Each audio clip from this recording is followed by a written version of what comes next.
ओम नमः शिवाय गुरवे सच्चिदानन्दमूर्तये निष्प्रपञ्चाय शान्ताय निरालम्बाय तेजसे विश्वं दर्पणदृश्यमाननगरी तुल्यं निजान्तर्गतम् पश्यन्नात्मनि मायया बहिर्भूतं यथा निद्रया यत्साक्षात् कुरुते प्रबोधसमये स्वात्मानमेवाद्वयं तस्मै श्रीगुरुमूर्तये नमः इदं श्रीदक्षिणामूर्तये श्रीदक्षिणामूर्तये जन्माद्यस्य यतोऽन्वयादितरतश्चार्थेष्वभिघ्नस्वराट् तेने ब्रह्महृदाय आदिकवये मुह्यन्ति यत्सूरयः तेजो वारिमृदां यथा विनिमयो यत्र त्रिसर्गो मृषा धाम्ना स्वेन सदा निरस्तकुहकं सत्यं परं धीमहि सत्यं परं धीमहि। श्रीकृष्णाय वासुदेवाय हरये परमात्मने प्रणतक्लेशनाशाय गोविन्दाय नमो नमः गोविन्दाय नमो नमः। ॐ सहना भवतु सहनौ भुनक्तु सह वीर्यं करवावहै तेजस्विनावधीतमस्तु मा विद्विषावहै। ॐ शान्ति ॐ भद्रन्नो अपि वातयमनः ॐ शान्ति शान्ति शान्तिः। हरिः ॐ श्रीगुरुभ्यो नमः। हरिः ॐ। हरि ओम प्रभुजी। आ ज्ञान यज्ञना अंतिम एपिसोड में एपिसोड कहवाय एपिसोड एटले जे पेला खेल करता होय ने नाटक भजवता होय के टीवी में आवतुं होय ने आ नाटक ज छे ने बीजुं शुं छे एमांथी केटલું वास्तविक बने छे ए आपणा उपर आधार छे। बधा प्रयत्न करीए छीए अने अंते भगवानने प्रार्थना करीए के वधुमां वधु आ बधुं अंदर उतरे। નથી ઉતરતું એનું કારણ શું છે? શબ્દનું જ્ઞાન થતું નથી। અહીંથી જે શબ્દ બોલાય છે એનું જ્ઞાન થતું કેમ નથી? ક્યારે થાય? જ્યારે ક્યારે થાય? હા, એ તો બરાબર છે, પણ શબ્દનું મૂળ શબ્દનું જ જ્ઞાન ક્યારે થાય કે જ્યારે શબ્દનો અર્થ મને સ્પર્શે। જો અર્થ જ મને સ્પર્શતો ન હોય, અત્યારે હમણાં કંઈ પણ સૂચના આપું ને જાહેરમાં, અમારા સ્વામીજી જનરલી જાહેર સૂચના આપે, કોઈ વ્યક્તિગત ન આપે, એટલે બધાએ બાજુવાળાની સામે જોવે, પોતાને લાગુ જાણે કે પડતું જ નથી। તમે જોજો, કોઈ દિવસ સમૂહની સૂચના મને એમ નહીં લાગે કે આ મને કહેવામાં આવે, કોઈ દિવસ કોઈને નહીં લાગે એમ। તમને એકને એક મને એકને વાત નથી, સમૂહમાં આપેલી સૂચના હંમેશા એમ લાગે કે આ બધાય જો આવું જ કરે છે। જ્યારે પહેલી વખત ચિન્મયાનંદજી મહારાજ શિવાનંદજી મહારાજ પાસે ગયા અને પ્રશ્નોને કચર ઘાણ વાળી નાખ્યો, શિવાનંદજી મહારાજે ઉત્તરો આપ્યા, પછી પેલા પુલ ઉપર જતા જતા એટલે પેલા એવું બતાવે છે, પછી પુલ ઉપર ગયા હોય કે નહીં ખબર નથી, પણ શિવાનંદજી મહારાજ જતા જતા પ્રશ્નોના જવાબ આપતા હતા, પાછળ ચિન્મયાનંદજી આવેલા આવતા હતા। એમાં કંઈક વાત નીકળી એટલે કે સ્વામીજી બધાય લોકો આવું જ કરે છે, એ તરત પાછા વળ્યા, તારે શું કરવું છે એ વિચાર કરને, અને એને અડી ગયું, આ વાક્ય એને અડી ગયું, બીજા બધાની લપ મૂક, તારે શું કરવું છે, ફલાણો આમ કરે। સ્વામીજી અત્યારે આ દુનિયા આવી છે, અરે દુનિયા જેવી છે, તું કેવો છો એ જો, તારે કેવા થવું છે, તારે શું જોઈએ છે? મારે મારા આનંદમાં ભંગ પડે એવું કશું જ જોતું નથી તો મારે મારું જ સાચવવાનું જ બીજું કંઈ. જો હું મારું સાચવી લઉં તો જગત આનંદમાં જ છે, જગતને કોઈ તકલીફ જ નથી, જે છે એ અહીંયા જ છે, બધી જ તકલીફો અહીંયા છે. એટલે કે તારે શું કરવું ને. પછી ત્યાંથી છૂટા પડીને એ ગંગા કિનારે બેસી ગયા ભાઈ. એટલું ચિંતન કર્યું. સવારે ગુરુજી જ્યારે બહાર નીકળ્યા ને તરત લાંબા થઈ ગયા કે મારે તમારા શિષ્ય બનવું. ત્યાં સુધી તો હાથમાં સિગરેટ ને બૂટ મોજા ને એટીકેટ ને આમ તમે જુઓ પત્રકાર હતા, અને એ ગંગા કિનારે સાઉથના પત્રકાર હતા, અને મોટા મોટા મહાત્માઓના ધોતિયા ખેંચવા આવ્યા હતા કે એકાદ મોટાને ઉઘાડો કરો ને તો બધા ખુલ્લા પડે, એમ કે આ બધા જાણે કે એમ સમાજ ઉપર આવી જ છાપ છે કે આ બધા મફતિયા છે, મફતમાં ખાય છે, કાંઈ કામ ધંધો કરતા નથી. પણ એ જે કરે છે ને એ કોઈને એ એટલી બધી સૂક્ષ્મ વસ્તુ છે ને, અને સૂક્ષ્મ વસ્તુ હંમેશા ઊંડે સુધી જાય. હું લાકડી લઈને આમ જમીનમાં ખૂંચાડું તો ન ખૂંચે, પણ સોય ખૂંચાડું તો, કારણ કે એ સૂક્ષ્મ છે, એ ઊંડે સુધી જાય. એટલે એ જે મહાત્માઓ કરે છે એ સૂક્ષ્મ વસ્તુ. તો કહેવાનો અર્થ એ છે કે કોઈ વસ્તુ આ અહમ બ્રહ્માસ્મિ આ મને સ્પર્શતું કેમ નથી. હું શબ્દ બોલું ઘડો, હવે એ ઘડાનો અર્થ મને ક્યારે સમજાય કે જ્યારે એનો અર્થ મને સ્પર્શે. ઘડો શબ્દ છે એ પદનો અર્થ આ છે. હું ઘડો બોલતા જ આ વસ્તુ જો મને મગજમાં આવે તો એનો અર્થ મને સ્પર્શ્યો કહેવાય. હું એમ કહું અહમ બ્રહ્માસ્મિ, હા સ્વામીજી અહમ બ્રહ્માસ્મિ, પણ બ્રહ્મ એટલે શું, અહમ એટલે શું, અને કેવી રીતે અસ્મિ છે એ અર્થ બરોબર શબ્દનો સમજાવવો જોઈએ. નથી. શું કામ સમજાતો? કેમ નથી સમજાતો? શબ્દનો અર્થ ક્યારે ન સમજાય? જ્યારે વચ્ચે કંઈક અવરોધ હોય, કંઈક પડદો પડેલો હોય. તો અહમ બ્રહ્માસ્મિ એનો અર્થ મને કેમ નથી પકડાતો? કયો પડદો છે વચ્ચે? કાલે આપણે જોયેલું જ છે, આ તો હું રિવિઝન કરું છું, થોડા જુદા ટોનમાં કરું એટલે તમને મજા આવે, એમ લાગે કંઈક નવું છે એનું જ. વચ્ચે એક અજ્ઞાનનો પડદો છે, વચ્ચે એક સંશયનો પડદો છે, વચ્ચે એક વિપર્યયનો પડદો છે. આ 3 પડદા પડેલા છે, અને એ 3 પડદા મારા અંતઃકરણને લીધે પડેલા. અંતઃકરણમાં મળ છે, વિક્ષેપ છે, આવરણ છે. મળ એટલે મેલ, રાગ, દ્વેષ, 2 શબ્દોમાં જ ખાલી કહેવું હોય તો, બાકી લાંબુ કહેવું હોય તો કામ, ક્રોધ, લોભ, મોહ, મદ, માત્સર્ય, દંભ, આ બધા જ મેલ છે. એ બધાને એક શબ્દમાં કહેવું હોય તો આપણા શાસ્ત્રે એ ટૂંકું કર્યું રાગ દ્વેષ. એ રાગ દ્વેષનો જ્યાં સુધી મેલ છે ત્યાં સુધી કંઈ દેખાવાનું. પાણી ડોળવું હોય તો તળિયે શું છે કેમ દેખાય? પાણી ચોખ્ખું થઈ ગયું, હજી દેખાય છે પણ બરોબર ઓળખાતું નથી, કારણ પાણી હલે છે આમાં. તો એ હલતું એને સ્થિર કરવું પડે, તો એને કહેવાય વિક્ષેપ.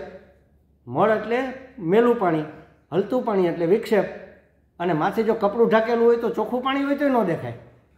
એટલે આ 3 વસ્તુ અંતઃકરણમાંથી દૂર કરવા માટે આપણા શાસ્ત્રએ 3 યુક્તિઓ આપી, 3 ઉકેલ આપ્યા.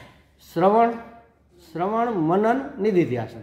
શ્રવણથી અજ્ઞાનનું આવરણ હટે, ખબર પડી કે હું બ્રહ્મ છું. અત્યાર સુધી તો બધા મને કહેતા કે નકામો માણસ છો, તારામાં તો કંઈ છે જ નહીં. આ શાસ્ત્ર એક જ એવું કહે કે તું ભગવાન છો, કેને ન ગમે આવું, તું તો અજર અમર છો. બધા એમ કે હમણાં વયો જઈશ ભાઈ, કાલ ઉઠીને વયો જાય, ખબર નહીં પડે. બધા આવી જ વાત કરે ને. શાસ્ત્ર એમ કે તું તો અજર અમર છો, કેને ન ગમે આવું. તો આ જ્ઞાન મને શાસ્ત્રના શ્રવણથી આવે, એટલે અજ્ઞાનનું આવરણ ખસે. એક પડ ગયું. પછી જે સાંભળેલું છે એમાં થોડો સંશય તો રહે અંદર. અહીંયા તો આપણે મુંડી હલાવી દી, ખાસ સ્વામી તમે કહો ખોટું થોડું હોય, બરાબર છે. શાસ્ત્ર કહે છે ખોટું થોડું હોય, પણ પછી બહાર નીકળીને વિચાર આવે કે અરે હું ક્યાંથી ભગવાન હોય. બધી વાત સાચી, પણ હવે ભગવાન તો સર્વશક્તિમાન, અને મારાથી તો ગુંજો પાપડે ભાંગે નહીં. હું ક્યાંથી ભગવાન હોય? ભગવાન સર્વજ્ઞ. મને તો આ દિવાલની પાછળ શું થાય છે ખબર ન હોય, મને તમારા મનમાં શું છે એ ખબર ન હોય. અરે પાછળ કોઈક બેઠું આમ કરતું હોય તો અહીંથી દેખાતું ન હોય તો ખબર ન પડે શું કરે છે. હું ક્યાંથી ભગવાન હોય?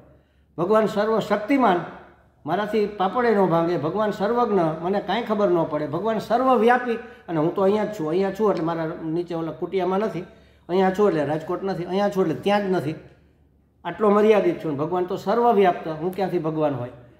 એટલે આ સંશયનું નિવારણ ચિંતન કરવાથી થાય. કે છે શાસ્ત્ર હશે ખરું, પણ મને નથી સમજાતું. ચિંતનનો અર્થ એવો નથી કે ના મને શંકા ગઈ એટલે આ તો ખોટું હોય, ભાઈ ગપ્પા મારે છે, સ્વામીજીને શું ખબર પડે હું ક્યાંથી ભગવાન હોય.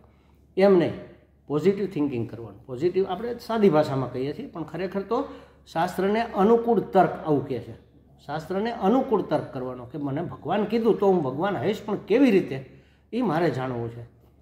એ સમજાતું નથી. એટલે શાસ્ત્ર ફંફોડીએ, વાંચીએ, છતાંય ન સમજાય તો કોઈ આપણા પાડોશીને મિત્ર જે આપણા સાધકો એને પૂછીએ, થોડાક એમ લાગે કે આપણા કરતાં કંઈક વધારે સમજે છે એને પૂછીએ, પણ છતાંય ન સમજાય તો પછી ગુરુજીને પૂછીએ કે સ્વામીજી તમે કહો છો પણ મને તો કાંઈ હું ભગવાન હોય એવું લાગતો નથી, મને આટલા કારણસર લાગતું નથી કે હું ભગવાન હોય એમ. અને પછી સ્વામીજી આપણને એનો ફોડ પાડીને સમજાવે કે વીજળી તો એક જ છે, 0ના બલ્બમાં હોય કે 1000ના હેલોજનમાં હોય, એ માધ્યમ પ્રમાણે અભિવ્યક્ત થતી હોય. ઈશ્વર જેને આપણે કહીએ છીએ આ વિરાટ એનું શરીર છે, એની ઉપાધિ વિરાટની છે, એટલે એ સર્વવ્યાપક છે, સર્વશક્તિમાન છે, સર્વજ્ઞ છે. અને મારી મર્યાદિત પરિચ્છિન્ન ઉપાધિ છે, એટલે હું અલ્પજ્ઞ છું, અલ્પશક્તિમાન છું, અલ્પવ્યાપી છું. પણ અંદર જે ચૈતન્ય પ્રકાશે છે ત્યાં ને અહીંયા બે એક જ છે. એટલે હવે આપણને ખાતરી થઈ ગઈ કે અહમ બ્રહ્માસ્મિ, બરાબર. પણ ઘડીએ પાછું જતું રહે, થોડીક વાર યાદ રહે, વળી પાછું જતું રહે, કંઈક પાછું પેલો જૂના સંસ્કાર આવી જાય કે ના હું તો જીવ જ હોય ને, હું ક્યાંથી ભગવાન હોય, હું શિવ ક્યાંથી હોય, હું તો આત્મા છું, હું જીવાત્મા છું, પરમાત્મા ક્યાંથી હોય. તો એના માટે નિધિધ્યાસન, એનું જે આપણને સમજણ આવી એ સમજણ જ્યાં સ્ટોર થઈ, ક્યાં સ્ટોર થઈ? મનમાં. એટલે મન તો આખા અંતઃકરણને કહી ચિત્તમાં બુદ્ધિએ નિર્ણય કર્યો, ચિત્તમાં એ નિશ્ચય થઈ ગયો કે હું બ્રહ્મ છું. આ નિશ્ચય થઈ ગયો કે આ રજ્જુ છે, આવું હોય તો આ ગાય હોય, આવું હોય તો આ ઘોડો હોય, આવું હોય તો આને ઘડો કહેવાય. આ ક્યાં સંગ્રહાયેલું છે? સ્મરણમાં, ચિત્તમાં. એ આ જોઈએ એટલે પાછું ચિત્તમાંથી બુદ્ધિ, બુદ્ધિમાંથી મનમાં, મનમાંથી ઇન્દ્રિયોમાં આવીને આને ઓળખ થાય કે આ ઘડો છે. એક સેકન્ડના હજારોમાં ભાગમાં ફટફટ થઈ જાય. આપણને એમ લાગે કે આંખે જોયું એટલે આપણને ખબર પડી ગઈ, પણ આટલી બધી પ્રોસેસ થાય. તો ચિંતન કરીએ એ ચિત્તમાંથી કરવાનું હોય. આમ કહેવાય કે મનમાં, પણ ચિત્તમાં પડેલા સંસ્કારને મનમાં આપણે જોખવાના કે જો હું બ્રહ્મ છું, કેવી રીતે બ્રહ્મ છું, તો પણ હું શરીર છું ને, તો શરીર હું ન હોય. પછી આપણે જોયું ને એક ટેકનિક જોઈતી કે બાળપણનું શરીર, જોવાનું આવું હોય તો એ શરીર તો હું ન હોય. એમાં જે પ્રકાશે છે, જે ચૈતન્ય, જે અનંત ચૈતન્ય, જે અસ્તિત્વ, ચેતન અસ્તિત્વ, એ હું છું. આ વ્યક્તિત્વ હું નથી. આ જે જળ વ્યક્તિત્વ છે એ હું નથી, પરિચ્છિન્ન વ્યક્તિત્વ છે એ હું નથી. એમાં પ્રકાશતું અનંત ચૈતન્ય એ હું છું. આવું ચિંતન બેસીને નિરાતે લાંબો સમય સુધી કરવું, એનું નામ નિધિધ્યાસન. એક જ પ્રકારની વૃત્તિનો પ્રવાહ ચાલે, એને સજાતીય વૃત્તિ પ્રવાહ કહેવાય. એક જ પ્રકારનો, જેમ આપણે વાત કરીએ ને તે અસ્નન, ગચ્છન, સ્વપન, શ્વસન જે કાંઈ કરીએ ભગવાનને ખાતર, એક જ વૃત્તિ થઈ ગઈ ને. ખાતા હોય ભગવાનને માટે, કેન્દ્ર તો એક જ થઈ ગયું ને. પછી ફરતી બાજુ ભલે ને આટલા મારીએ, વચ્ચે કેન્દ્ર તો એક જ છે. જેમ આરા એક જ જગ્યાએ ધરીમાં ચોંટેલા હોય ને ફરતી બાજુ ફેલાયેલો હોય, એમ ગમે ત્યાં જઈએ, ગમે ત્યાં કરીએ, સૂઈએ, ખાઈએ, બેસીએ, ઉઠીએ, બોલીએ, હાલતા ચાલતા ગમે એ કરતાં પણ ભગવાન આપણા કેન્દ્રમાં હોય, એને સજાતીય વૃત્તિ પ્રવાહ કહેવાય. આવી રીતે કરતાં કરતાં મને જે જ્ઞાન છે એના સંસ્કાર દ્રઢ થઈ જાય, ત્યારે મને જ્ઞાન થયું કહેવાય. ખ્યાલ? આટલી જ વસ્તુ કરવાની છે, આનાથી વિશેષ કશું જ નથી કરવાનું. જો આટલામાં આપણે આ 7 દિવસથી આ જે મથામણ કરી છે ને એનો સાર આટલો જ છે. પણ સ્પર્શે ક્યારે? જ્યારે આ વચ્ચેના આવરણો દૂર થાય ત્યારે, વચ્ચેના જે વિક્ષેપ છે, અવરોધો છે, અજ્ઞાન, સંશય અને વિપર્ય, એ દૂર થાય ત્યારે આ મને સ્પર્શે. તો કે છે કે જે મનમાં બધા જ સંસ્કારો રહેલા છે એ મન આવું છે. ટૂંકમાં આટલું શક્તિશાળી છે કે પોતાને બ્રહ્મ સ્થાપિત કરી શકે એવા શક્તિશાળી મન, તું પરમાત્માનું ચિંતન કર, તું શુભ સંકલ્પ કર. અહમ બ્રહ્માસ્મિ, આ એક જ સિદ્ધિ થઈ જાય ને, બધી સિદ્ધિ એમાંથી. એક શાસ્ત્રનું વચન છે છાંદોગ્ય ઉપનિષદનું કે યેન અશ્રુતમ શ્રુતમ ભવતી, અમતમ મતમ ભવતી, અવિજ્ઞાતમ વિજ્ઞાતમ ઇતિ. એક લઈએ આપણે. યેન અશ્રુતમ, જે નથી સાંભળેલું એ શ્રુતમ ભવતી, એ સાંભળેલું થઈ જશે. અમતમ મતમ ભવતી, જે વિચારેલું નથી એ વિચારેલું થઈ જશે. જે જાણેલું નથી એ જાણીતું થઈ જશે. શેનાથી? એકને જાણવાથી. એક કોણ છે? એક તો ચૈતન્ય છે, અનંત ચૈતન્ય, પરમાત્મા, જેને પરમાત્મા કહે છે એ એક છે. બાકી નામરૂપ તો અનેક છે. અસ્થિભાતિ પ્રિય, બધામાં અસ્થિભાતિ પ્રિય, બધામાં વ્યાપેલું છે. સર્વ ક્ષેત્રે હું એક ક્ષેત્રજ્ઞ છું, એવું ભગવાન ગીતાજીમાં કહે છે. બધા ક્ષેત્ર એટલે ખેતર, આ બધા આપણા જે અંતઃકરણ છે એ બધા ખેતર છે. એમાં આપણે વૃત્તિઓનું વાવેતર કરીએ છીએ અને સંસ્કારોના ફાલ ઉગાડીએ છીએ. એ બધા ખેતર જુદા જુદા છે, પણ એ બધા ખેતરનો ક્ષેત્રજ્ઞ કોણ છે? એક જ પરમાત્મા, એ એક જ છે. એકના જ્ઞાનથી બધું જ્ઞાન થઈ જાય. આવું જ્યારે ગુરુજી કહે છે એટલે એના પિતા છે, શિષ્યને, પોતાનો પુત્ર શિષ્ય છે એને કહે છે કે એકના જ્ઞાનથી આવું જ્ઞાન થઈ જાય. તો કે એવું કેવી રીતે હોય પિતાજી? ત્યારે પિતાજી નથી કહેતો, ગુરુજી કહે છે. પહેલાં તો ગુરુ પોતાના પુત્રને શીખવતા ખરા, હજી શીખવે છે. અને બે રીતે આ પરંપરા ચાલતી હોય છે. બિંદુ પરંપરા એટલે પુત્ર, અને નાદ પરંપરા એટલે ગુરુ શિષ્ય. એ રીતે એને શીખવે છે. તો કે ભાઈ આવું કેવી રીતે હોય? એકના જ્ઞાનથી બધું જ્ઞાન થઈ જાય? કંઈ સમજાતું નથી. એટલે ઉદાહરણ આપે છે, જાણીતું ઉદાહરણ, કે એક માટીને જાણી લેવાથી માટીના બધા વાસણો જણાઈ જાય. એક સોનાને જાણી લેવાથી સોનાના બધા અલંકારો જણાઈ જાય. એક લોખંડને જાણી લેવાથી લોખંડના બધા ઓજારો જણાઈ જાય. એવી રીતે એક બ્રહ્મને જાણી લેવાથી, અસ્થિપતિ પ્રિયને જાણી લેવાથી તમામ નામરૂપ જણાઈ જાય. બધું જ જણાઈ જાય, સર્વ સમગ્ર જણાઈ જાય. એટલે બધામાં શું આવે? બધું જ જણાઈ જાય એમ કીધું ત્યારે બધામાં, એટલે આ બધું તો એક જ થયું, જગત, જીવ અને જગદીશ. બધામાં ત્રણેય વસ્તુ આવી જાય. સમગ્ર મને સઘળું મારા જ્ઞાનનો વિષય બની જાય. સઘળું જણાઈ જાય, સઘળું અનુભવાઈ જાય, સઘળું ઓળખાઈ જાય. એ સઘળાની અંદર ત્રણ વસ્તુ આવે, જીવ, જગત અને જગદીશ. એમાં બધું આવી ગયું. આ બધું તો એક જમાં આવે જગતમાં, અને આ ખાલી જીવમાં આવે. પણ આ બેથી હજી આપણને માને લાગે છે ને કે જગદીશ એટલે જગતનો ઈશ, એનું ઈશન કરનાર, એનું શાસન કરનાર, એનો સ્વામી કોઈક છે. આ એક જાણો તો બધું જણાઈ જાય. શું કામ? એક જાણવાથી બધું કેવી રીતે જણાઈ જાય? આ ત્રણેય કેવી રીતે જણાય? મેં એકને જાણ્યું, જીવને જાણી લીધો, અથવા જગતને જાણી લીધું, તો જીવ કેવી રીતે? કારણ કે ત્રણેય એક જ છે. અસ્થિભાતિ પ્રિય જુદા જુદા નથી, ત્રણેય એક જ છે. એવી રીતે જગત, જીવ અને જગદીશ જુદા નથી, ત્રણેય એક જ છે.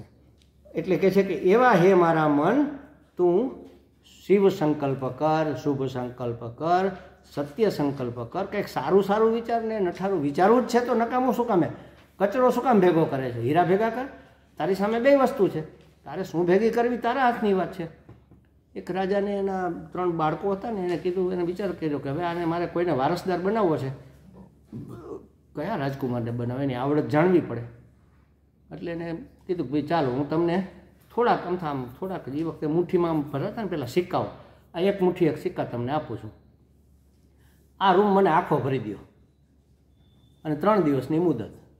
તો વિચાર કરે કે હવે એક મુઠ્ઠી એક સિક્કા એટલે માની લો કે 10 રૂપિયા એ જમાનાના હોય. અત્યારે કદાચ વધારે થોડા થતા હોય, 100 રૂપિયા ગણો. 100 રૂપિયામાં આખો રૂમ ભરાઈ જાય એવું મારે શું લેવું? કાંઈ આવે નહીં એટલું તો. તો એક જણાને વિચાર આવ્યો કે એક કામ કરીએ, કચરો આવે, પસ્તી લઈ આવું. પસ્તી લઈને આખો રૂમ ભરી દીધો. બીજાને એમ થયું કે આના અનાજ લઈને હું વાવી દઉં ને તો 1 વર્ષ પછી કે 6 મહિના 4 મહિના પછી ઘણું બધું અનાજ થશે ને આખો રૂમ ભરાઈ જશે. હું કહીશ પિતાજીને મેં વાવેલું છે, આવશે ત્યારે ભરાશે. ત્રીજો બુદ્ધિશાળી હતો, એણે કોઈને કીધું નહીં શું કર્યું. બધા વારાફરતી પછી જોવા નીકળ્યા એના પિતાજી રાજા. તો એક જણાએ તો પસ્તીના ઢગલા કર્યા હતા. તો સમજાઈ ગયું તારામાં આટલી જ બુદ્ધિ છે. બીજાને કીધું તું ભાઈ આ તું તો પછી બહુ અત્યારે કાંઈ ઉપયોગમાં ન આવે, આ ભવિષ્યનું વિચારે, અત્યારે શું કરવાનું? ભલે અનાજ થશે એની ના નથી, પણ અત્યારે શું એમ. ત્રીજા પાસે ગયા એટલે એને બારી દરવાજા બધું બંધ રાખ્યું. દરવાજો ખોલ્યો તો જોયું આખો રૂમ ઝળહળે. શું છે? દીવો લઈને પ્રગટાવી દીધો. આ પ્રકાશથી આખો રૂમ ભરાઈ ગયો ને. ખ્યાલ આવ્યો? એટલે અંધારાને હટાડવાની વાત છે, અજવાળું કરવાની વાત છે. એવા હે મારા મન, તું શુભ સંકલ્પ કર જેથી જીવનમાં કાંઈક અજવાળું થાય. કચરો ભેગો કરે લીધા વગર મનને ટેવ છે એટલે હાલવાનું તો છે નહીં, મન ભાગવાનું જ છે. તો ગમે એવા સંકલ્પ કરીને જાશ એના કરતાં શુભ સંકલ્પ કરીને જા ને, કોકનું ભલું થાય ને તારું ભલું થાય. આવી પ્રાર્થના મનને કરે છે, અને ભગવાનને કરે કે હે ભગવાન મારા મનમાં શુભ સંકલ્પો તું જગાડજે. એના પછીનો છેલ્લો શ્લોક, છેલ્લો મંત્ર, છેલ્લું સૂક્ત આપણે જોઈએ. સુસારથિરસ્વાની વયન મનુષ્યાન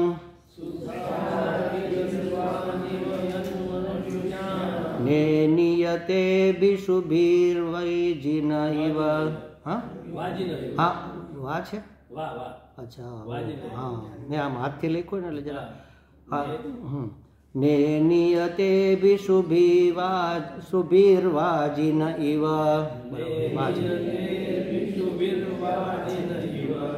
હૃત પ્રતિષ્ઠમ યજ્જિરમ જવિષ્ઠમ તન્મે મનઃ શિવ સંકલ્પમસ્તુ. પેલા શબ્દાર્થ એનો સમજી લઈએ. સુસારથી અશ્વાન ઇવ યન મનઃ મનુષ્યાન ને નિયતે.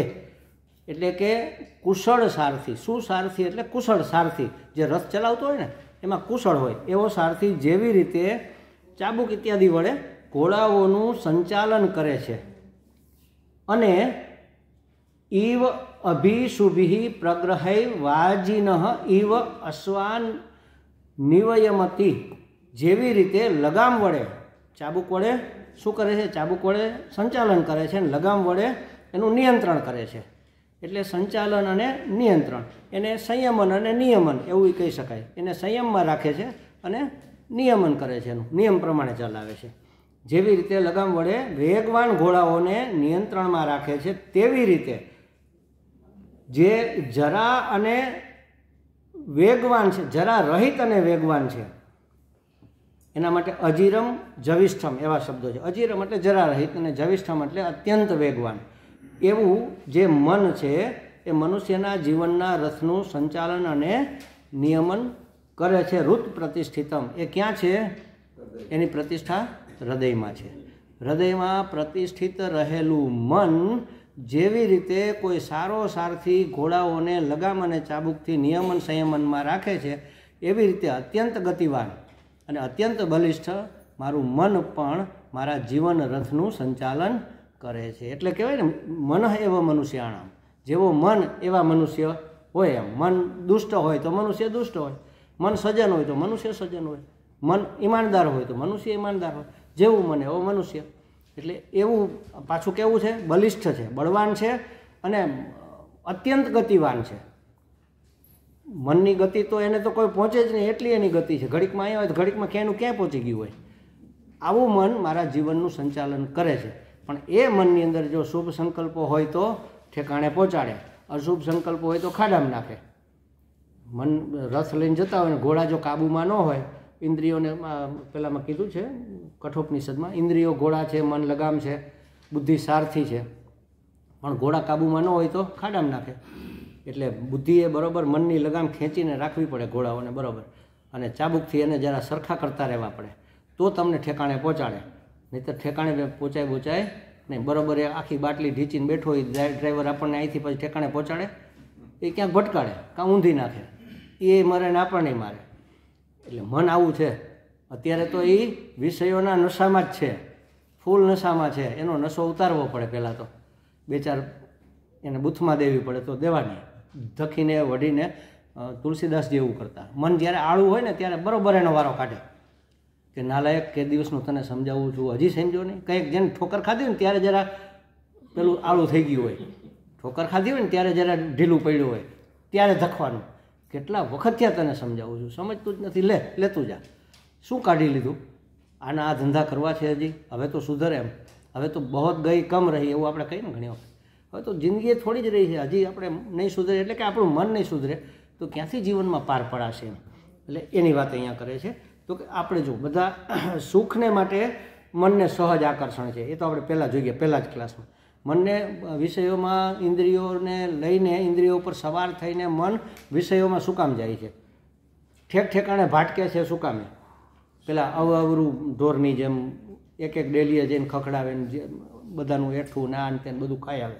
ભૂખ્યું હોય તો ને, શેની ભૂખ છે એને? સુખની. એને સુખ જોઈએ છે, પણ એ સુખના સ્વરૂપને ઓળખતું નથી અને સુખના ઉદ્ગમને જાણતું નથી. આ શાસ્ત્રના શબ્દો. આપણી ભાષામાં કહીએ તો એને સુખની ઓળખાણ નથી, સાચા સુખની ઓળખાણ નથી, અને સુખનું સરનામું ખબર નથી. આપણે પહેલા દિવસે જોયું હતું, સાચું સુખ કેને કહેવાય, કેવું સુખ મારે જોઈએ છે, એ આપણે વિચાર્યું હતું ને, યાદ છે? કેવું સુખ જોઈએ છે? સ્થળની મર્યાદા નહીં, સમયની મર્યાદા નહીં, વસ્તુની મર્યાદા નહીં, કોઈ આયાસ પ્રયાસની જરૂર નહીં, નિરાયાસ અને સભાન સુખ.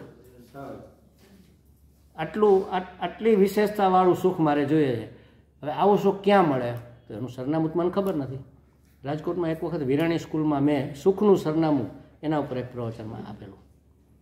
સુખનું સરનામું બધાને જોઈએ છે ને, સુખનું સરનામું તો. એટલે ક્યારેક એવો સમય હશે ત્યારે આપણે એના વિશે વાત કરીશું. પણ મનને સુખ જોઈએ છે, પણ એને એના સરનામાની ખબર નથી. સરનામું એટલે ઉદ્ગમ, ક્યાંથી આ સાચું સુખ પ્રાપ્ત થાય છે એ. એક તો સુખના સ્વરૂપની ખબર નથી, કે કેવું સુખ હોય, સાચું સુખ કેને કહેવાય, એનું સ્વરૂપ. હું એમ કહું કે જાઓ તો ભાઈ આ સત્સંગ હોલમાંથી ફલાણા ભાઈને બોલાવી લાવો, પણ હવે હું એને ઓળખતો નથી. તમે જાઓ એને ચશ્મા પહેર્યા છે, આમ જુએ એલા પણ 5 જણાએ ચશ્મા તો પહેર્યા છે, પણ સફેદ શર્ટ પહેર્યો છે. 4 જણા એમાંથી સફેદ શર્ટ પહેર્યો છે, પણ એના વાળ ધોળા, વાળ તો અડધા ઉપરના ધોળા છે. કાંઈક એવી નિશાની આપો કે જે એની એકની જ હોય, એમ તો કંઈક ઓળખાણ પડે ને એમ. એટલે એને જે એના એકનું જ હોય ને એ એની ઓળખાણ કહેવાય. હું બહુ વર્ષો પહેલાં લગભગ 1986-87માં ગામડે મારી નોકરી લાગીને એક મકાન ભાડે રાખ્યું. ત્યાં તો મોટા મોટા મકાન, મોટું ફળિયું, મોટો ડેલો, અને મોટો બાબો છે એ ત્યારે હજી એકદમ નાનો રમતો હતો, બોલતા જરા સમજતા શીખો તો એમ રમતો હતો. એમાં ભેંસ આવી દરવાજામાં, ગામડામાં તો ભેંસ લઈને પાણી પાવાને એમ જતા હોય તો દરવાજામાં મોઢું નાખ્યું તો એ આમ બીવે ને કે આ કંઈક આવ્યું. એટલે મેં કીધું કંઈ નથી બેટા, એ તો ભેંસ છે જો. એટલે એને જોયું બરાબર કે આને ભેંસ કહેવાય, યાદ રાખી લીધું. બાળકો આવી રીતે યાદ રાખે ને, એની જિજ્ઞાસા બહુ હોય. તમે લઈને જાઓ ને તો પૂછીને ગંધ કાઢી નાખે, બા આ શું છે, દાદા પેલું શું છે, આ આમ કેમ છે, ફલાણું કેમ છે, આટલી બધી જિજ્ઞાસા. એટલે જોયું કે આને ભેંસ કહેવાય બરાબર. એટલે એણે જે યાદ રાખ્યું હોય. થોડાક દિવસ થયા તો એક કાળી ગાય આવી. તો ત્યારે મારા ફાધર દાદા ભેંસ આવી. એટલે મેં કીધું એને ભેંસ નો કહેવાય, આ ગાય છે.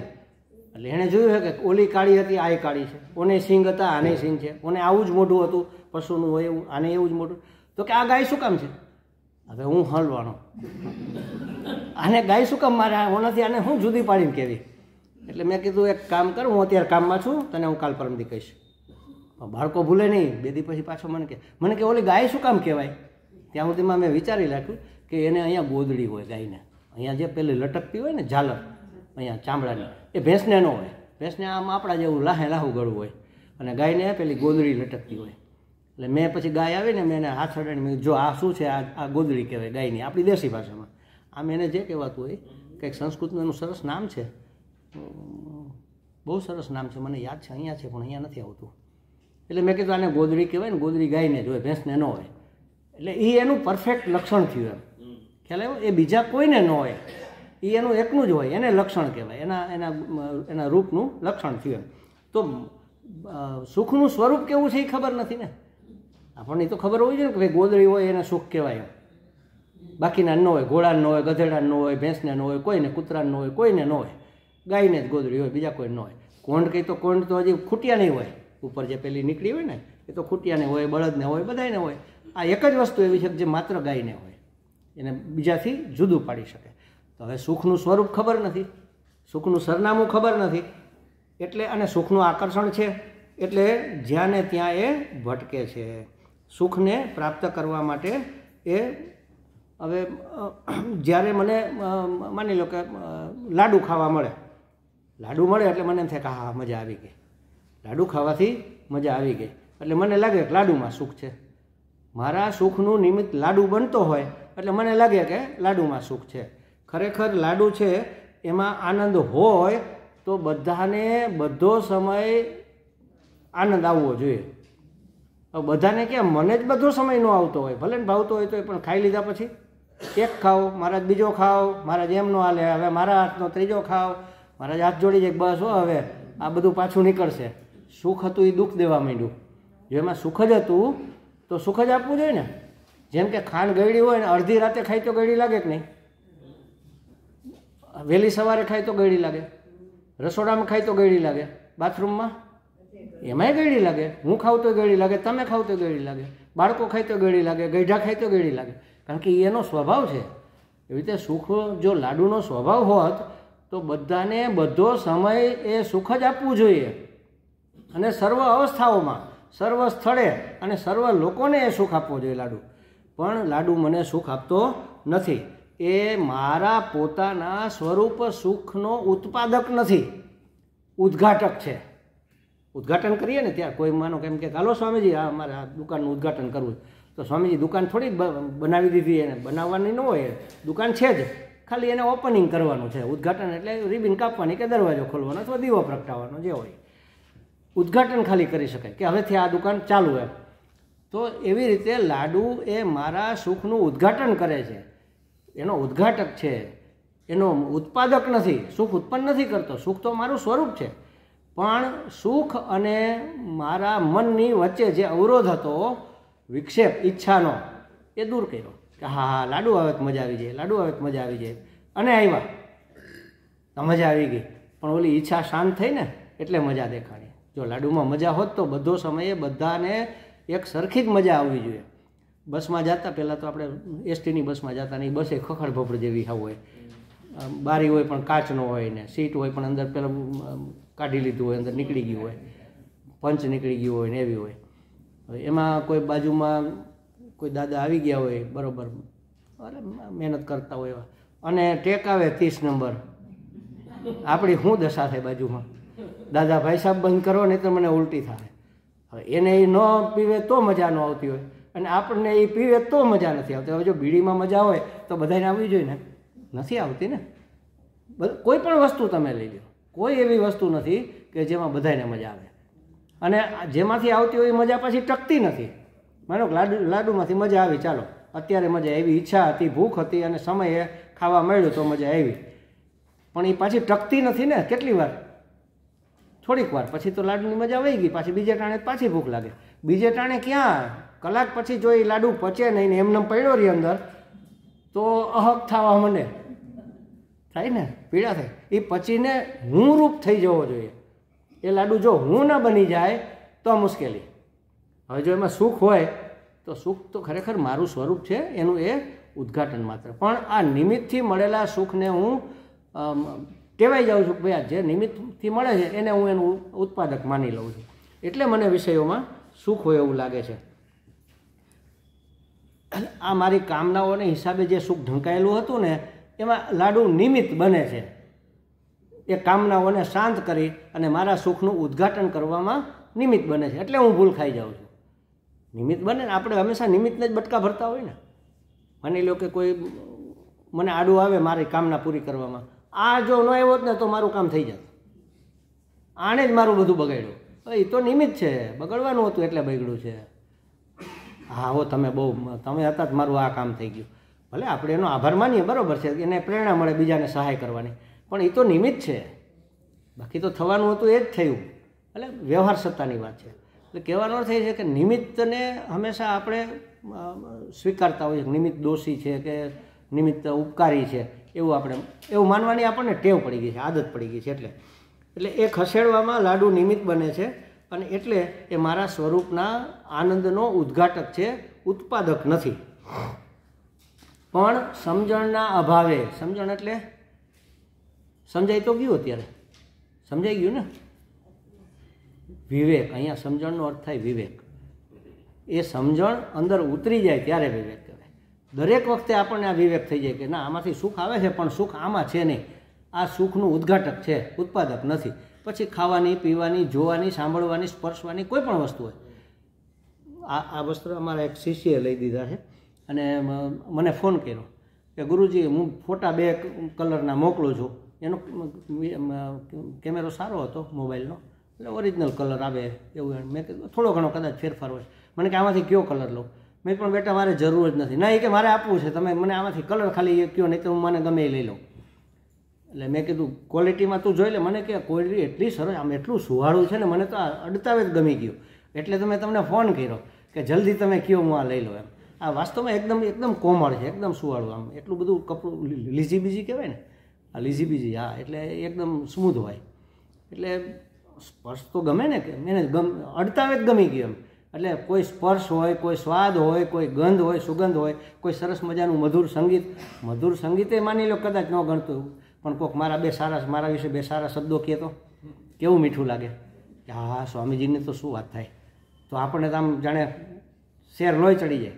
અને બહાર કોઈ વાત કરતું હોય કે આ સ્વામીજીઓ તો બધા આવવાના હોય, એમાંય કોઈ નામ લઈને જો કહેતું હોય કે આ રમેશભાઈ, કોઈનું નામ નથી ને ભાઈ સાહેબ, ના તો હું ઉદાહરણ આપું કે આ રમેશભાઈ આ ખાઈ પીને નામ લીધા જેવા છે, અને રમેશભાઈના કાન ઊંચા થઈ જાય. મેં તારું શું બગાડ્યું? કોણ મારી વાત કરે? એને કે ના રમેશભાઈ તમારી કંઈક ગેરસમજ થઈ જાય. તો કે ના હું ઓળખું ને, મુંબઈમાં અમે એક હારે 140માં રહેતા. હા સી હું નહીં, કારણ કે હું મુંબઈ રહેતો જ નહીં ક્યારેય, તરત ટાઢું પડી જાય ને આમ જો. એટલે આ નિમિત્ત છે ને, એ મને સુખ અને દુઃખ, આપણે નિમિત્તને બટકા ભરીએ કે કોણ મને આમ કરે છે એમ. એવી રીતે આ નિમિત્ત મારા સુખનું ઉદ્ઘાટક બને છે, પણ સમજણના અભાવે, વિવેકના અભાવે મન સુખ માટે જ્યાં ને ત્યાં ફાફા માર્યા જ રાખે છે. એ ખરેખર વિવેક કરતું નથી. શેનો વિવેક કરવો જોઈએ? નિત્ય અનિત્યનો કરવો જોઈએ તો બરાબર છે. હાલો અનિત્ય છે તો અત્યારે થોડીક વાર તો છે એટલી વાર તો સુખ આપે છે ને. અનિત્ય છે હાલો નથી ટકવાનું, પણ અત્યારે છે એટલી વાર તો સુખ આપે છે ને. તો લઈ લો ને ભલા માણસ. નહીં મામા કરતાં કાણો મામો શેનો ભૂંડો? હે, આપણે આવું કરીને લઈ લઈએ ને. શ્રેય અને પ્રેયનો શાસ્ત્રના આ બે શબ્દો છે. પ્રેય એટલે જે મને ગમતું હોય તે, અને શ્રેય એટલે મારા માટે કલ્યાણકારી હોય. શ્રેય હોય ને એ આપણે પહેલાં જોયું હતું ને, પેલી સુરુચિ અને સુમતિ. તો સુરુચિ હોય ને, સુરુચિ એટલે ગમતું હોય એવું, એની વસ્તુ આપણને ઉત્તમ લાગે, એનું ફળ ઉત્તમ લાગે, એનો પુત્ર, ફળ એટલે પુત્ર, એનું નામ ઉત્તમ હતું. પણ સુનીતિ હોય ને એ સ્થિર હોય, એનું જે પરિણામ હોય પણ એ સ્થિર હોય, એ ખસે નહીં, એને ધ્રુવ કહેવાય. ખ્યાલ? એટલે જે શ્રેય છે એ મારા કલ્યાણનું સાધન છે, અને પ્રેય છે એ મને ગમે ખરું, ઘડીક વાર કદાચ રહે ખરું, પણ એની પાછળ મારી જિંદગી બરબાદ થઈ જાય ને. આ ગયેલી ક્ષણ પાછી આવતી નથી, સમજો. એક ક્ષણ પણ આપણે ગુમાવી, એક ક્ષણ પાછી આવતી નથી. અને પાછી ન આવે એનો વાંધો નથી, આપણને તો વધારે તકલીફ છે બીજા લોકો કરતાં. આપણે સાધક છીએ ને એટલે આપણે વધારે તકલીફ છે. અરે સ્વામીજી, તો અમારે સાધક નથી રહેવું વધારે તકલીફ હોય તો? શું વધારે તકલીફ છે? એક ક્ષણ પણ જો આપણે પરમાત્માનું ચિંતન મૂકીએ ને તો માયા ઘૂસી જાય, આંટીમાં લઈ લે, પાછા હતા ત્યાં ને ત્યાં. પેલે સાપ સીડી જેવું આવે ને, માંડ માંડ ઉપર ચડ્યા ને બરોબર સાપનું મોઢું આવે, પાછા ભ્રુડ કરતા નીચે. વળી સીડી આવે તો થોડોક 2-4 પગથિયા ચડીએ. સીડી આવડી આવડી નાની નાની હોય, સાપ તો આવડો મોટો હોય પાછો. માયા આવું કામ કરે. એક સત્ય ઘટના છે, ક્યાંની છે મને બહુ ખ્યાલ નથી, પણ કોઈ મોટા શહેરમાં, મુંબઈ કે હૈદરાબાદ કે એવા શહેરમાંથી હું આ કહું છું દર વખતે. અને અહીંયા જ કાલે બનેલી ઘટના, એવી જ ઘટના અહીંયા બનેલી અમારા બેન સાથે.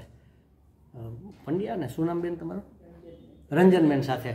કેવી રીતે બની કહો હમણાં. એટલે કંઈ ખરાબ નથી, સારી વસ્તુ છે, ઉદાહરણ તરીકે સારું છે. એ બહુ પૈસે ટકે સુખી ને એમાં કંઈક ઘટના બની ને ઘરના પરિવારના, ઇવન એની પત્નીએ એને સાથ ન આપ્યો. બધાય ફરી ગયા, બધાય આનો જ વાક કાઢે, બધા સામે પક્ષે વયા ગયા. એને એમ થઈ ગયું આટલો જ સંસાર, આવો જ સંસાર જેના માટે હું તૂટી મરું છું દિવસ રાત. એ દીકરાને વહુ મારી ધર્મપત્ની, કદાચ ધર્મપત્ની નહીં હોય માની લો, ગુજરી ગયા, પણ દીકરાઓ સાથ નથી દેતા. અને દીકરાઓ તો અત્યારના યુગના તો દેતા જ નથી. આપણે તો ઘણી જગ્યાએ જોયેલું છે એવું. એને વૈરાગ્ય આવી ગયો કે આ સંસાર મારે આવો જોતો જ નથી. એટલે એક પેલા સ્ટેમ્પ પેપર ઉપર બધું પ્રોપર્ટી લખી કે આ બધું તમારું, હું જાઉં છું, મને ગોતતા નહીં હવે, હું હવે આ સંસારમાં નથી, માની લો.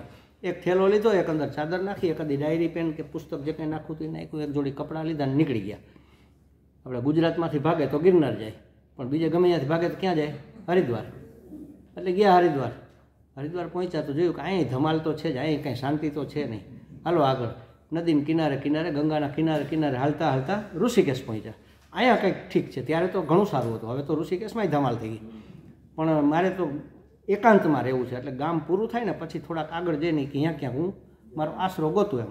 તો સરસ મજાની આમ રેતી, કૂણી કૂણી રેતી હતી, જે પેલા દંડી સ્વામી તમને ખબર હોય તો એ રેતીમાં જ પ્રવચન કરતા. પથ્થર ઉપર બેસે ને સામે બધા શ્રોતાઓ બેઠા હોય, સરસ મજાની રેતી, એમ મોટો પટ ને ગંગાનો પ્રવાહ થોડોક છેટો હોય. એટલે એને જોયું ત્યાં કિનારે એક ઝાડ છે ને નીચે સરસ, એટલે એને ચોખ્ખું કરીને જોયું કે અહીંયા બેહવા જેવું છે. ત્યાં બેસી ગયા, માળા લઈને જપ કરે આખો દિવસ, ભગવાનનું નામ લે, ગંગાજીનું પાણી પીવે, અને કાલી કમલીવાળામાં જઈને એક વખત ભિક્ષા લઈ આવે, ભોજન કરી આવે, અને પાછા આવી પાણી પીને બેસી જાય. 1 દી 2 દી 4 દી 6 દી થયા તો જ્યાં આવ્યા ને ત્યાં એની જગ્યાએ કોઈ બીજો બાવો બેઠો હતો. કારણ કે એને જોયું કે આ ચોખ્ખી જગ્યા છે, બેસી. એટલે કે અરે બાપુ આ મારી જગ્યા, સોરી કે મને ના ના ના ના બેસો બેસો, એ કે આમ તરત પોતાની ટપલી મારી. બધું છોડીને આવ્યો, 4 દિવસમાં જગ્યા મારી થઈ ગઈ. જ્યાં બેસતા હોય મારી ખુરશી. માયા જો ક્યાં ઝીણું છિદ્ર ગોતીને ઘૂસી જાય છે, મારું છૂટતું નથી. મારું આખી પ્રોપર્ટી, પરિવાર, ગામ, ધંધો, પ્રતિષ્ઠા, પદ, જે કંઈ હતું બધું જ છોડીને જે માણસ આવે છે, અને 2-5 દિવસ જ હજી અહીંયા બેઠો, અને એનું છે નહીં માલિકીનું, આ તો કુદરતનું છે. ત્યાં કોઈ જો બેસી જાય તો કંઈક મારી જગ્યા, પછી એના તરત લાઈટ થઈ ના ના ના મારું નથી. પણ પહેલાં એમાં હાથમાં સારા હતા કે ના ના આપ બેસો, આપે આ બધું સાફ કરેલું છે, હું બાજુમાં બેસીશ, કાંઈ વાંધો નહીં, થોડોક આગળ જઈને બેસીશ. પણ માયા આવી છે. એક ક્ષણ પણ જો ભગવાનને ભૂલ્યા તો માયા તૈયાર જ બેઠી છે ઘૂસવા માટે. આટલું કમથું છિદ્ર હશે ને તો અને એ આવે પાછલા બારણેથી આપણને ખબર ન પડે એમ. આગળથી આવે ને તો આપણે કંઈક નાના હું સાધક છું ભાગ માયા મારે નથી જોતી, પણ પાછલા દરવાજેથી આવી જાય, અંદર ઠેઠ ઘૂસી જાય ને ત્યારે ખબર પડે. પછી તો કાઢવી અઘરી. દુર્ગંધ ઘરમાં આવી જાય ને તો દુર્ગંધ ઘડીકમાં ન નીકળે. બારે આ બધી બારી દરવાજા બંધ હોય, આપણે બારગામથી આવીએ, ઘર ચોખ્ખું છે, સરસ છે કાંઈ, અને પાછળની બારી ખોલી અને ત્યાં કંઈક જનાવર મરેલું હતું અને દુર્ગંધ અંદર આવી. પછી બારી તો બંધ કરી દીધી, પણ પંખા ચાલુ કરો, અગરબત્તી કરો, એ ઘડીકમાં દુર્ગંધ જાય નહીં. એટલે પહેલાં સ્પ્રે કરવા પડે કે એ સુગંધ લાંબો સમય રહે તો ઓલી અસર ન કરે. એટલે આ માયા આવી છે દુર્ગંધ જેવી, એ અંદર ઘૂસી જાય ને પછી ઘડીકમાં પાછી નીકળે નહીં. એટલે એક ક્ષણ પણ પરમાત્મા ચિંતન વગર ગુમાવવું નહીં. આપણી પાસે જાજી ક્ષણો બાકી નથી. કંઈ અચ્યુતમ કેશવમ જય ગોવિંદમ જય ગોપાલમ થઈ જાય, કાંઈ કહી ન શકાય. એટલે કહે છે કે શ્રેય અને પ્રેયનો વિવેક કરવો જોઈએ. અને એ શ્રેય અને પ્રેયનો વિવેક કરનારી બુદ્ધિ જ્યારે મારા મનનું નિયંત્રણ કરે ત્યારે યોગ્ય સંકલ્પ થઈ શકે. યોગ્ય સંકલ્પ નથી થતા કારણ કે શ્રેય અને પ્રેયનો મેં વિવેક નથી કરેલો કે આ મારા કામનું છે, મારા જીવન માટે આ ઉપયોગ, મારા કલ્યાણ માટે આ કામનું છે, આ સારું લાગે છે, બરાબર છે, અનુકૂળ છે, પણ એ હવે એની રીતે મળતું હોય ભલે મળે, એના માટે મારે મથવું નથી. મથવાનું આના માટે છે, શ્રેય માટે. તો યોગ્ય સંકલ્પ કરી શકે અને એ ટૂંકમાં જીવન રથનું યોગ્ય સંચાલન એવી બુદ્ધિ કરી શકે. આ રથનું ઉદાહરણ આપ્યું છે એટલે આપણે એ રીતે લઈએ તો એ મારા જીવન રથનું યોગ્ય સંચાલન કરી શકે. ભલે આપણને અમુક પ્રકારની બુદ્ધિ તો દરેક પ્રાણી પશુને મળી જ છે, આપણે પહેલાંય જોયું હતું. જો શરીરના નિર્વાહ કરવા માટે આહાર, શરીરના વિશ્રામ માટે નિદ્રા, શરીરના બચાવ માટે, એટલે આ સંઘાત આખો એના રક્ષણ માટે ભય કે કાંઈ એવું જરાક લાગે તો ભય લાગે, આપણે આપણો બચાવ કરી એમ કરીને આપણે પાછા હટી જાય ને, તરત ખાડો હોય કે કાંઈ હોય તો કંઈ જનાવર તરત પાછા હટી જાય. તો એ ભય પણ મને રક્ષવા માટે છે. એટલે આહાર, નિદ્રા, ભય, મૈથુન એટલે વંશવૃદ્ધિ, મારો વંશ આગળ, ઈશ્વરની સૃષ્ટિ આગળ ચાલતી રહે. આ ચાર વસ્તુ તો સામાન્ય છે, બધામાં છે. એમાંય જો હું વિવેક ન દાખવતો હોય તો મારો વિવેક તો મરી ગયેલો જ કહેવાય ને. ન ખાવાનું ખાઈ લઉં ને. એક વખત પૂર્વાશ્રમમાં હું એક જગ્યાએ એક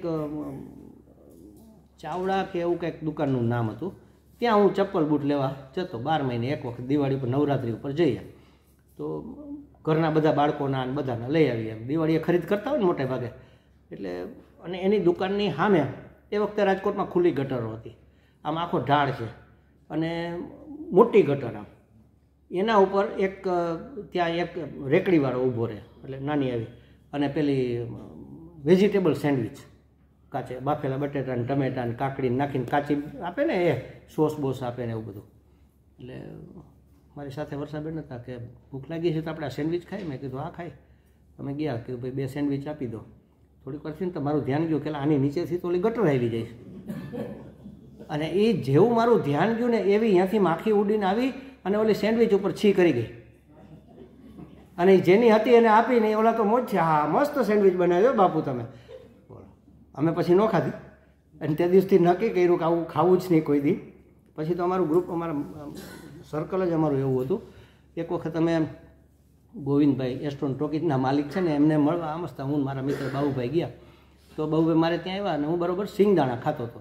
તો મેં કીધું લો બાબુભાઈ આપણે થોડીક સિંગ ખાઈએ એમ, પછી જાય એમ. એટલે સિંગ ખાધીને પછી અમે ગયા.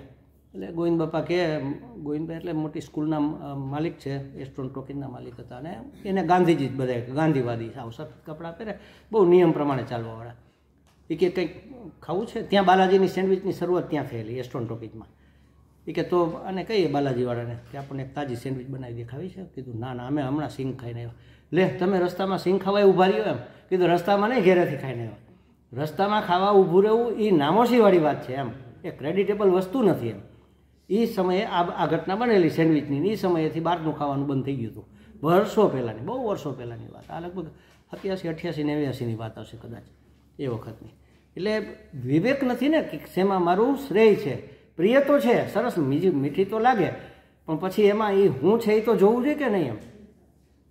એ કેમ ગળે ઉતરે તમે વિચાર કરો. અને કે ક્યાંય સૂચિનું તો નામ જ ન હોય. બહાર તમે ગમ્યા જાઓ ને ક્યાંય સૂચિ હોય જ નહીં. એટલે જરા કાળજી રાખવી એમ. બાકી તો આપણામાં બધી બધું સામર્થ્ય નથી હોતું. ઘરના બધા જતા હોય ને ફરજિયાત જવું પડતું હોય તો જવાનું, બીજું શું.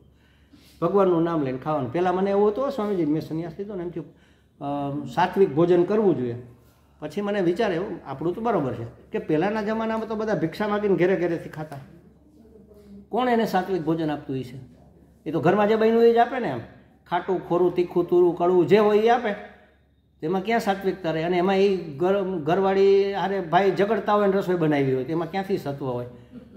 અથવા કામવાળી હોય તો ઘરે પેલા એનો ઘરવાળો દારૂડી હોય, માર ખાઈને આવી હોય ને ગાળો દઈને આવી હોય ને એ મનમાં ગાળો દેતા દેતા આપણી રોટલી વણતી હોય, એમાં ક્યાંથી સત્વ હોય? તો સાત્વિક ભોજન આમ મહાત્માઓ નહીં કરતા હોય કેવી જ થતું હશે? પછી ખ્યાલ આવ્યો કે બ્રહ્માર્પણ કરો છો, બધું અર્પણ થઈ ગયું, તમે ભોજન જ નથી કરતા ને, તમે તો બ્રહ્મને તમે જઠરાગ્નિને અર્પણ કરો છો, એટલે બધું જ શુદ્ધ થઈ જાય.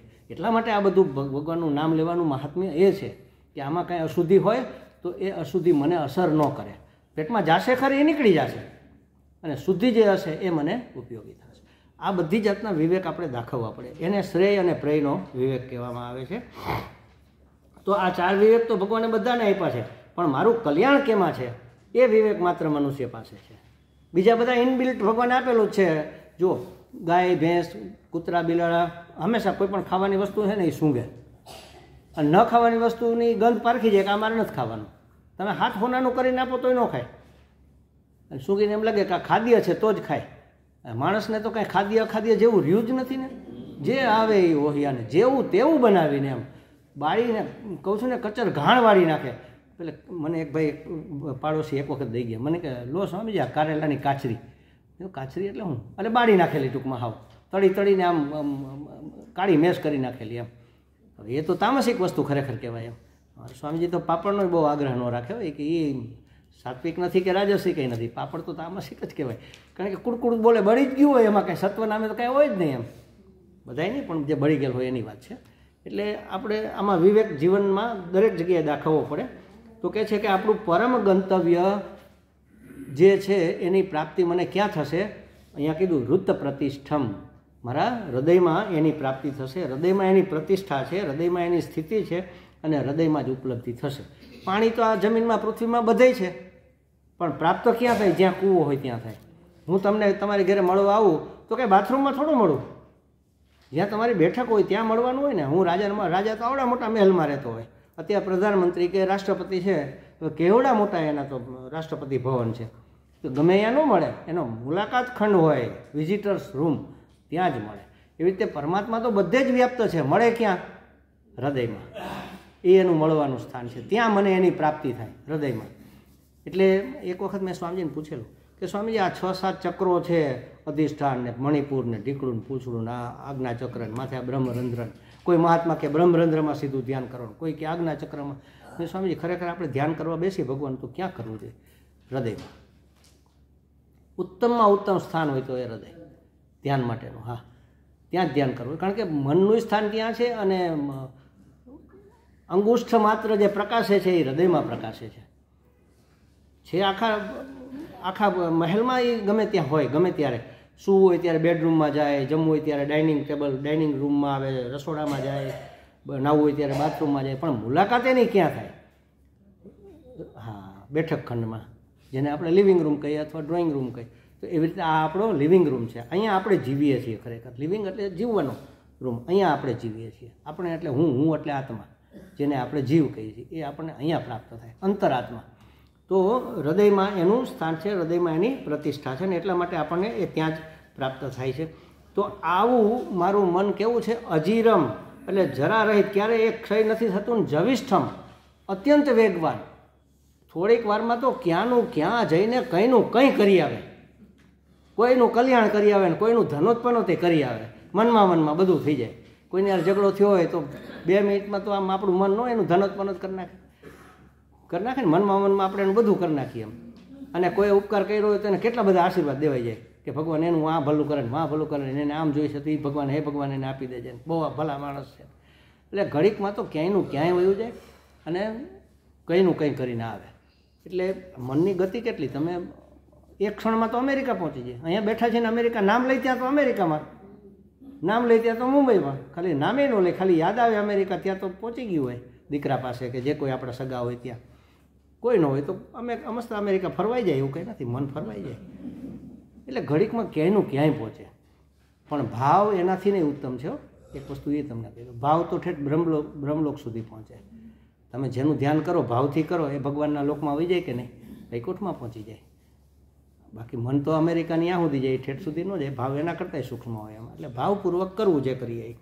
તો કે છે એવા હે મારા મન, તું વિવેક કર અને શ્રેયનું વરણ કર અને કલ્યાણકારી સંકલ્પો કર. આ વિષયોના આકર્ષણમાં તું ફસાઈશ નહીં. વિચાર કરજે કે તું પોતે સુખ સ્વરૂપ છે, શિવ સ્વરૂપ છે. તારા સ્વરૂપનું નિરંતર અનુસંધાન રાખજે, એની સાથે જોડાયેલું રહેજે. શિવ સ્વરૂપને આત્મસાત કરવા માટેનો આ તારા જીવનનું એ એકમાત્ર ધ્યેય છે કે તારે શિવ સ્વરૂપ થવાનું છે. અને એટલે કે છે કે શિવ સંકલ્પમસ્તુ. અહીંયા આપણા સ્વામીજી પણ એવી જ આજના 30 તારીખના પહેલાંમાં મેં સવારે વાત કરી હતી, ચિદાનંદજી મહારાજે સરસ વાક્ય લખ્યું છે, અબ જાગ જાઈએ, હવે તો જાગી જાઓ, જૂઠે વ્યક્તિત્વ કે ઈસ સ્વપ્ન કો તોડીએ. વ્યક્તિત્વ છોડીને અસ્તિત્વમાં આવવાનું. આપણે એ જ વાત કરીએ ને, જૂઠે વ્યક્તિત્વ, જાણે કે આપણા માટે જ કેમ લખ્યું આજના દિવસ માટે જ, झूठे व्यक्तित्व के स्वप्न को तोड़िए, अपने वास्तविक स्वरूप को जानिए और अभी और यहीं दिव्य आनंद, दिव्य शांति और दिव्य ज्ञान के अनुभव में प्रवेश कीजिए. એટલા માટે આપણે પ્રાર્થના કરવાની ભગવાન કે હે ભગવાન, હું જાગું ત્યારે મારું મન બીજે જાય છે, ભલે જાય, વાંધો નથી, એ કાંઈ રોકાવાનું નથી, બીજે જાય છે ભલે જાય, પણ ધર્મના સંકલ્પયુક્ત થઈને જાય, પરબ્રહ્મના સંકલ્પયુક્ત થઈને જાય, કલ્યાણના સંકલ્પયુક્ત થઈને જાય, કે જેથી બીજાનું કે મારું કોઈનું એ બુરું ન કરે. થાય તો હંમેશા કલ્યાણ થાય એમ. અને વિષયને પ્રકાશિત કરે ત્યારે બધા નામરૂપને જ માત્ર ન જોવે, અસ્થિભાતી પ્રિયને પણ જોવે. કારણ કે એ રહેલું છે ને, અસ્થિભાતી પ્રિય એટલે સચ્ચિદાનંદે જ આ નામરૂપ ધારણ કરેલા છે. આપણી નજર ક્યાં સુધી જાય? આ નામરૂપ સુધી. કે આ ભટ્ટજી છે, આવા ચશ્મા, આવી મૂછું, આવા વાળ, આવું પેન્ટ, આવું શર્ટ, આવો એનો સ્વભાવ, નામરૂપ સુધી જ જવાનું છે, ગળા સુધી. પણ આ માટી સુધી મારી નજર જવી. પણ એ જે ભટ્ટજી સ્વરૂપે અભિવ્યક્ત થયું છે એ તો સચ્ચિદાનંદ છે, અસ્થિભાતી પ્રિય છે. તો કહે છે કે હે મારા મન, તું ખાલી નામરૂપની મુલાકાત લઈને પાછું ન આવતું રહેતો, અંદર સુધી જજે, અસ્થિભાતી પ્રિયને મળજે, એને જોજે એમ. અને જ્યાં જ્યાં જુએ ત્યાં એકને જ જોજે. એક કોણ છે? પરમાત્મા. એક પરમાત્માને જ જોઈએ. પરમાત્મા જ બધે વ્યાપ્ત છે. આ રૂપે ઈશ્વર, આ રૂપે ઈશ્વર, આ રૂપે ઈશ્વર, આ રૂપે ઈશ્વર, આ રૂપે ઈશ્વર, આ રૂપે ઈશ્વર. જળ ચેતન સમગ્ર વેશ પરમાત્માએ જ લીધા છે. એ એકને તું જોજે, અનેકને જોઈશ તો પાછો ફસાઈ જઈશ. એટલે કહે છે કે હે મારા મન, તારે જવું હોય તો જા, પણ સચ્ચિદાનંદને જોજે, એકને જ જોજે. અને જ્યારે પાછું આવ ત્યારે પરમાત્માને પાછું લેતું આવજે, જેથી એને પ્રાપ્ત કરીને હું રાજી થઈ જાઉં. રાજી થવું એ જ આપણું ધ્યેય છે, બીજું કાંઈ. રાજી એટલે આનંદ, પ્રસન્ન. મારે કેવો હું જોઈએ છે? પ્રસન્ન હું. દરેકને આવો હું નથી ગમતો, જેવો છે એવો હું અત્યારે કોઈને નથી ગમતો. મને નથી ગમતો, તમને નથી, કોઈને નથી ગમતું. કારણ શું? મારે પ્રસન્ન હું જોઈએ. જેવો હું મને ગમું છું ને એવો હું અભિવ્યક્ત થવા માટેનો પ્રયત્ન કરું. હું હોય કે ન હોય, પણ માનો મને એમ ગમે કે હું સત્યવાદી હોવો જોઈએ, તો આપણે વાતમાં કહેતો ભાઈ હું ખોટું ન બોલું, કોઈ દિવસ હું કોઈ દી ખોટું ન બોલું. આપણે જાહેર કરવા પ્રયત્ન કરીએ કે હું સત્યવાદી છું. જો કહેવાનો નથી ના, આપણે ખોટું કરતા જ નથી, બહુ ઈમાનદાર છું, આવું આપણે જાહેર કરીએ ને. ના, આપણે કોઈનું બુરું ન કરીએ, હું ભલો છું, મને આવો હું ગમે છે. કારણ કે એવા હુંમાં જ પ્રસન્નતા છે, ભલાઈમાં પ્રસન્નતા છે, બુરાઈમાં નથી. જોજો, એક સુખ જ એવું છે આ સંસારનું કે જે હંમેશા ટકે છે. ખ્યાલ છે તમને? એક પણ વિષયનું સુખ ટકતું નથી. એક સુખ છે એવું સંસારમાં કે જે કાયમી, તમે જ્યાં સુધી છો ત્યાં સુધી ટકે. લાડુ અત્યારે ખાધા, કલાક પછી જતા રહે, અને બીજે ટાણે તો હોય જ નહીં, એનું સુખ જતું જ રહ્યું હોય એમ. પણ આ એક સુખ એવું છે કે જે હંમેશા જ્યાં સુધી જીવો ત્યાં સુધી ટકે. કયું ખબર છે? સેવાનું, પરોપકારનું. આપણે પહેલા દિવસે વાત કરી હતી. માનો કે કોઈને તમે જરાક જ આમથી સેવા, જરાક જ કોઈના ઉપર ઉપકાર કર્યો હોય. કોઈ માનો સાયકલ લઈને એક દીકરો જાય છે ને અચાનક સ્લીપ થઈ ગઈને પડી ગઈ, તમે દોડીને એને ઊભો કર્યો, એના કપડાં ખંખેરા, અને પછી કીધું વાગ્યું નથી ને તો જા. જ્યારે એ તમને યાદ આવે ત્યારે તમે રાજી થશો. જ્યારે તમે ત્યાંથી નીકળો ત્યારે યાદ આવશે, ત્યારે રાજી. આખી જિંદગી એ વસ્તુ નહીં ભૂલાય. કોઈના ઉપર કરેલો ઉપકાર ક્યારેય મન છોડે નહીં. એ આનંદનો વિષય છે. તો એવો પ્લીઝડ આઈ, પ્રસન્ન હું મને ગમું છું, આવો હું મને નથી ગમતો. અને જેવો હું મને ગમું છું ને એવો હું અભિવ્યક્ત થવા માટે પ્રયત્ન કરું છું. ખરેખર તો એ દંભ કહેવાય, પણ આ દંભ તો સારો કહેવાય ખરેખર. કારણ કે ફેક ઇટ મેક ઇટ, આવું અમારા સ્વામીજી કહે. ખોટું ખોટું પણ માની લો કે હું બ્રહ્મ છું. ખોટું તો નથી, સાચું જ છે, હું બ્રહ્મ છું. મને ભલે અત્યારે અનુભૂતિ નથી, મને જ્ઞાન નથી, પણ માનો કે હું બ્રહ્મ છું. તો મારે કેવી રીતે રહેવું જોઈએ, તો મારો ભાવ કેવો હોય, મારા વિચારો કેવા હોય, મારી વાણી કેવી હોય, મારું વર્તન કેવું હોય, મારો સ્વભાવ કેવો હોય. જો હું બ્રહ્મ હોય તો આ બધું મારું કેવું હોય, બસ એવા કરવા માંડો, એવી રીતે રહેવા માંડો. આથી મોટી એક સાધના જ નથી. લો આટલું સરળમાં સરળ કે હું બ્રહ્મ છું તો મારે કેવા હોવું જોઈએ, બસ એવા થઈ જાઓ. એક દિવસ એવો આવશે કે તમે બ્રહ્મ થઈ જશો. આ જ કરવાનું છે ને, બીજું તો કરવાનું જ નથી. એટલે કે હે મન, તારે જવું હોય તો જા, પણ શુભ સંકલ્પ સાથે જા અને પાછું આવ ત્યારે પરમાત્માને સાથે લેતો આવજે, કે જેથી હું આનંદથી તરબોળ થઈ જાઉં. ઓમ ભદ્રમપી વાસય મનઃ. હે પ્રભુ, મારા મનને એ રીતે શુભથી ભરી દો. અને બીજું એક વાક્ય હતું, ઓમ ભદ્રનો અપી વાતય મનઃ. મારા મનને એ રીતે ભરી દો કે જેથી કલ્યાણ થાય, કલ્યાણથી ભરી દો. શિવ સંકલ્પમસ્તુ. હે ભગવાન, હે મારા મનને પણ કહે છે અને ભગવાનને પણ કહે છે કે હે ભગવાન, મારા મનને તું એવું કલ્યાણકારી બનાવ, એવા શુભ સંકલ્પવાળું બનાવ કે જેથી એ જ્યાં જાય ત્યાં કલ્યાણની જ વાત વિચારે. આવું ક્યારે થવાનું છે? આ જે આપણે 7 દિવસમાં ભણ્યા એ અંદર ઉતરશે તો, નહીતર નહીં થાય. અને એના માટે આપણે એને યાદ રાખવું પડે.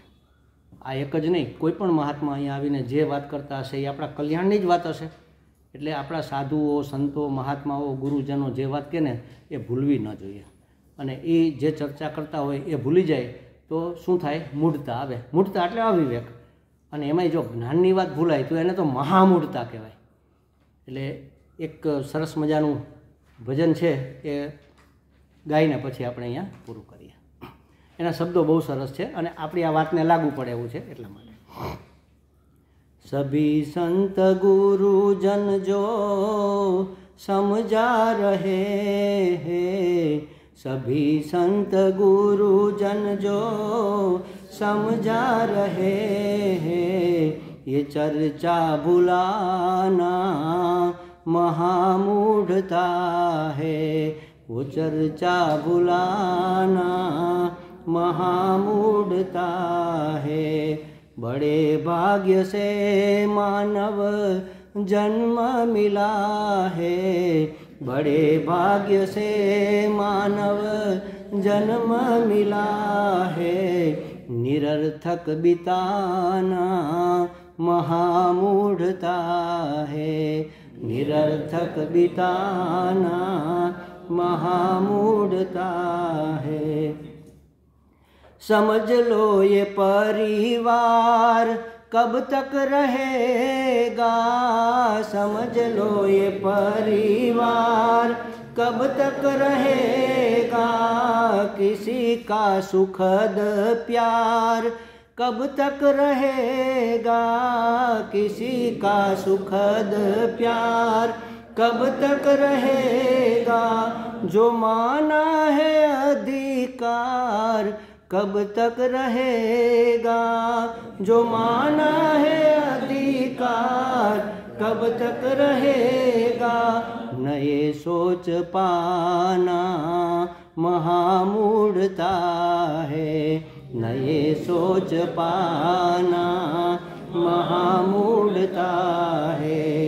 जहाँ रह रहे हो निकलना पड़ेगा, जहाँ रह रहे हो निकलना पड़ेगा, नहीं चाहने पर भी चलना पड़ेगा, नहीं चाहने पर भी चलना पड़ेगा, इसे खो के फिर हाथ मलना पड़ेगा, इसे खो के फिर हाथ मलना पड़ेगा, वहाँ मन फसाना महामूढ़ता है, वहाँ मन फसाना महामूढ़ता है। सदा शांति रहती है समता के पीछे, सदा शांति समता के पीछे, समता न आती है विषमता के पीछे, समता न आती है विषमता के पीछे। विषमता है रहती ममता के पीछे, विषमता है रहती ममता के पीछे। ये ममता बढ़ाना महामूढ़ता है, ये ममता बढ़ाना महामूढ़ता है। कहीं लोभी बन करके धन में न अटको, धन फेंकी देवानी बात नहीं, लोभ नहीं करवानी। कहीं लोभी बन करके धन में न अटको, कहीं लोभी बन करके धन में न, कहीं मोही बन करके तन में न अटको, कहीं मोही बन करके तन में न अटको। अचल में रहो चपल मन में न लटको, अचल में रहो चपल मन में न लटको। कहीं लटक जाना महामूढ़ता है, कहीं लटक जाना महामूढ़ता है। सभी संत गुरुजन जो समझा रहे हैं, सभी संत गुरुजन जो समझा रहे हैं, ये चर्चा भुलाना महामूढ़ता है, चर्चा भुलाना महामूढ़ता है। ओम पूर्णमदः पूर्णमिदं पूर्णात् पूर्णमुदच्यते पूर्णस्य पूर्णमादाय पूर्णमेवावशिष्यते। ओम शांति शांति शांति। हरि ओम। श्री